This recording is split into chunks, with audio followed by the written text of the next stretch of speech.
Yaa ijoollee teenya ijoollee Arsii mucayyoo tana namni beektan gorsaa namni itti dhiyaattan gorsaa. Nuti gaafa nama tokkotti qubaachi qabnu qubni arfan nutti akka garagalu akka nu laalu beekuun dirqama. Nus badaa qabna.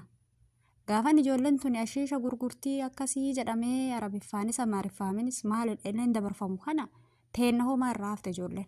Ijoolleen Arsii maaliif irraa hafti?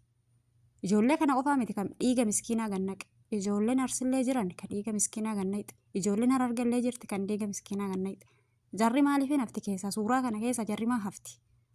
Taa'a wanti akkanaa kun ammallee miskiinuma biroo galaafata malee wallaahi ibidda qabsiisaa jirtan isin warri dubartoonni maqaa Arsii baattanii loqoda Arsii baattanii deemtan tun Arsillee jaalattanii miti. Yoo dhugaan Arsii jaalattan hamaa Arsillee baasa badaa Arsillee baasa.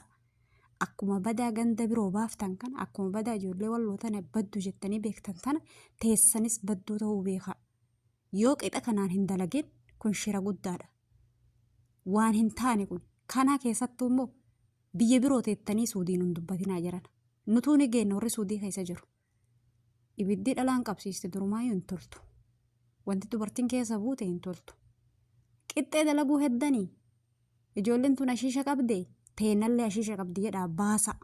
Akkuma shira gumaadhaan eegan gaafatiin dhugaadhaan eega hin baasin dharaan eega heddan teessanillee dhara irra kaayaa. Hayi ijoolleen tun odoo ijoolleen teena tuquu baattee nu tuqxi. Dursa ijoolleen tun rakkoon jiraa maali? Nama arrabsaan deebisan isaan arraban beekanii ulee malee. Kanaaf miskiina keenya fixanii ka miskiina isaanii dhume sanuu akka middan. Tan teenna miskiina isaanii ajjeefte sanuu akka middan. Jara balaa biroo nu qabsiisaa jirtanii ramadaanni as deemaa jira. Miskiinni akka karaa deemee dalagatu gochaa hin jirtanii miskiinni akkuma bara duraa gommaa afaan kaanii qobee afaan kaanii miskiina boochisaa turanii baranallee akkasuma eddanii. Ramadaana kana rabbiin nagaan itti nu haa geessu dura ji'aan lakkoofnaa amma guyyatti qalee qaniin lakkaayaa jirra. Miskiinni keenya nagahaan ramadaana kana nuuf haa ba'u. Mushaakila kana hin uuminaa dhaaba. Keessattuu dubartiin dhaaba rabbii sodaadha. Waa'ee rabbii waa beektanii miti. Namni rabbiin beeku qixxee dubbata malee ijoollee walloo qofa baasee akkas hin jedhu. Kan Arsillee badduudha maal jechuudha? Badaan badama hundaa baasaa bakka takka yoo heddan. Ashiisha jettanii irra duuduu barbaaddanii miti maraanuu. Ashiisha guurti jedha walirra suuraa hundaa ni qabdanii.